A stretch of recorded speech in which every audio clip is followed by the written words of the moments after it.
여러분 안녕하십니까? 오늘도 참으로 좋은 날입니다. 하나님께서 여러분에게 담대한 신앙을 주시기 바랍니다. 저는 오늘 여호수아 1장 1절로 9절의 말씀을 가지고 마음의 수련이라는 제목으로 은혜를 나누고자 합니다. 인간의 실체는 곧 마음입니다. 성경 잠언 4장 23절에 무릇 지킬 만한 것보다 내 마음을 지켜라. 생명의 근원이 이에서 남인이라고 하였고 17장 22절에 보면 마음의 즐거움은 양약이라도 심령의 근심은 뼈로 마르게 하느니라고 하였고 18장 14절에는 사람의 심령은 그 병을 능히 이기려니와 심령이 상하면 그것을 누가 일으키겠느냐고 기록하고 있습니다. 이 말씀은 이술로 혹은 하나님의 능력으로든 병고침을 받고 건강을 얻는 것은 근본적으로 마음에서 넘쳐나오는 생명의 힘에 달려있다는 뜻입니다. 뿐만 아니라 인간 활동의 모든 산물은 인간의 마음에서 나온 것이지 자연 발생적으로 생겨난 것은 아니라는 것입니다. 다시 말하여 우리의 마음이 새로워질수록 하나님의 역사는 우리 가운데 넘치게 됩니다. 그러므로 저와 여러분은 우리 마음을 떠나 하나님을 생각할 수 없으며 응답과 기적도 기대할 수 없는 것입니다. 이러므로 저와 여러분은 더 풍성한 삶을 위하여 마음의 수련을 우리 생애의 최대 목표로 삼아야 합니다. 그러면 어떻게 저와 여러분의 마음을 수련할 수 있을까요? 오늘은 마음을 수련하는 방법을 7가지로 나누어 말씀드리므로 은혜를 나누고자 합니다. 첫째, 우리는 매일 우리 마음이 사랑의 마음이 되도록 노력해야 합니다. 우리는 하나님을 사랑하고 자기를 사랑하며 이웃 사랑하는 것을 배워야 합니다. 왜냐하면 하나님은 사랑이기 때문에 우리의 마음을 끊임없이 사랑으로 수련하지 않으면 하나님께서 우리와 함께 계실 수 없기 때문인 것입니다. 이 세상에서 가장 위대한 힘은 사랑입니다. 인간의 제도나 수단으로서 사람은 오랫동안 붙들어 놓을 수는 없습니다. 그러나 사랑은 온 인류를 변화시킵니다. 나폴레옹이 센테르나 섬에 유배되어 죽기 직전 나사렛 예수여 당신은 승리자였으라고 고백했습니다. 나폴레옹은 전 유럽을 정복하였으나 오늘날 그를 기억하는 사람은 많지 않습니다. 그러나 예수님은 팔레스타인의 좁은 땅을 다녔지만 오늘날 예수님을 모르는 사람은 거의 없고 주를 위해 목숨과 전 재산을 버릴 사람은 수억에 이르고 있습니다. 무엇이 이처럼 다르게 만들었을까요? 나폴레옹은 총검으로 사람과 땅을 정복하려 하였으나 예수님은 십자가에 달리셔서 피를 흘리시며 살을 찢기까지 사람들을 사랑하시기 때문인 것입니다. 남편의 사랑은 아내의 마음을 움직이고 아내의 사랑은 남편의 마음을 변화시키며 부모의 사랑은 자식을 올바르게 인도합니다. 그리고 이웃에 대한 사랑은 사회를 변화시키고 국가를 하나로 단합시킵니다. 이러므로 여러분은 마음을 사랑으로 수련하여 하나님과 동행하게 되시기를 바랍니다. 둘째로 우리는 깨끗한 마음을 갖도록 수련해야 합니다.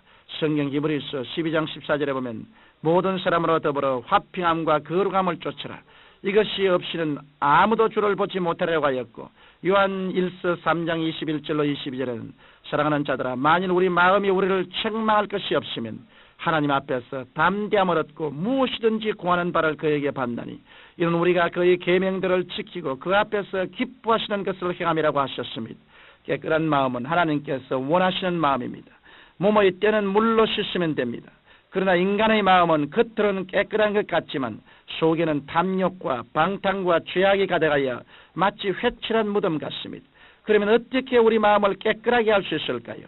우리 인간의 마음은 오직 하나님의 말씀으로 깨끗해집니다. 이러므로 저와 여러분이 하나님의 말씀을 읽고 묵상하며 주님의 보혈을 의지하고 기도할 때 우리의 마음은 깨끗해지고 하나님께서 기쁘게 역사하실 수 있게 되는 것입니다.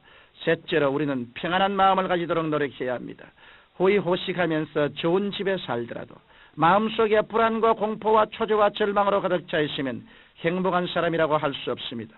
좀 궁핍한 생활을 해도 마음속에 평안이 넘치면 그 사람은 행복한 사람입니다. 그러면 평안한 마음은 어떻게 하면 얻을 수 있을까요? 그것은 하나님께 간구하고 수련할 때 얻을 수 있습니다. 성경 빌립보서 4장 7절에 그리하면 모든 지각에 뛰어난 하나님의 평강이 그리스도 예수 안에서 너희 마음과 생각을 지키시라고 말씀하고 있습니다. 만약 여러분이 새로운 일을 계획할 때 마음이 불안하면 그 일을 일단 중지하십시오. 마귀는 불안과 초조 속의 역사이기 때문입니다. 그러나 평안한 마음이 될 때까지 기도한 후 일을 추진하면 결코 실패하지 않습니다. 이러므로 우리는 늘 평안한 마음을 가지도록 노력해야 할 것입니다. 넷째로 우리의 마음을 강하고 담대한 마음으로 수련해야 합니다. 하나님께 의지하는 마음은 강하고 담대한 마음입니다. 이스라엘 백성은 강하고 담대한 마음이 없었으므로 하나님을 반역하였습니다. 이스라엘 백성이 애굽을 나와 홍해 앞에 이르렀을 때 칠흑같이 어두운 환경을 바라보고 낙심하여 모세를 제외한 모든 사람들은 강하고 담대함을 잃어버렸습니다. 그래서 하나님을 원망하고 모세를 원망했습니다. 그러나 모세가 끝까지 강하고 담대한 믿음과 마음을 가지고 하나님을 의지함으로 말미암아 하나님께서는 모세를 통하여 홍해가 갈라지게 하시던 것입니다. 이러므로 여러분은 환경을 바라보지 말고 주님의 약속의 말씀을 강하고 담대하게 믿으시기를 바랍니다. 다섯째로 우리는 꿈과 믿음의 마음을 가져야 합니다. 마음은 밭과 같고 꿈과 믿음은 씨앗과 같습니다. 밭에 씨앗을 뿌리지 않으면 곡식을 거두지 못하는 것처럼 우리들의 마음속에 꿈과 믿음을 심지 않으면 장차 얻을 것이 없습니다. 우리의 마음속에 찬란하고 영롱한 꿈을 가지면 이 꿈은 마음에 심은 씨앗이 되고 이 꿈을 기도와 믿음으로 성장시키면 현실의 열매로 나타나는 것입니다. 그러나 우리의 마음속에 꿈과 믿음이 없다면 결코 얻는 것이 하나도 없을 것입니다. 그러므로 여러분은 기도와 말씀을 통해 끊임없이 마음의 꿈과 믿음을 가지도록 하십시오. 여섯째로 우리는 넓은 마음을 가지도록 수련해야 합니다. 성경 시편 81편 10절에 내 입을 넓게 열라 내가 채우리라고 기록되어 있습니다. 한강물이 심하게 오염되어 있어도 그 물이 바다에 흘러들어가면 맑은 물로 변화됩니다. 이와 같이 넓은 마음으로 남편을, 아내를, 자식을, 이웃을 이해하게 되면 악인이 선인으로 바뀌어지고 불의한 사람도 의인으로 변화되며 절망에 처한 사람이 소망을 가지게 되는 것입니다. 그리고 인생을 살아갈 때 멀리 넓게 바라볼 수 있어야 합니다. 눈앞에 작은 이익에만 급급하여 하나님의 원대하신 꿈과 계획을 보지 못하는 어리석음에서 벗어나야 합니다. 그러므로 여러분은 예수 그리스도 안에서 항상 하나님의 뜻을 바라보며 넓고 큰 마음을 소유하게 되시기를 바랍니다. 일곱째로 우리는 감사하는 마음을 갖도록 수련해야 합니다. 감사하는 마음보다 위대한 마음은 없습니다. 감사는 환경의 먹장구름을 젖히고 찬란한 태양이 비치도록 합니다. 성경 시편 50편 23절에 감사로 제사드리는 자가 나를 영화롭게 하나니 그 행위를 옳게 하는 자에게 내가 하나님의 구원을 보이리라고 말씀하셨습니다. 좋을 때만 감사할 것이 아니라 좋지 않을 때도 감사를 해야 합니다. 환경이 좋을 때는 어느 누구나 감사할 수 있습니다. 그러나 고통스럽고 어려울 때 하나님께 감사드리면 하나님의 권능을 베풀어 주시는 것입니다.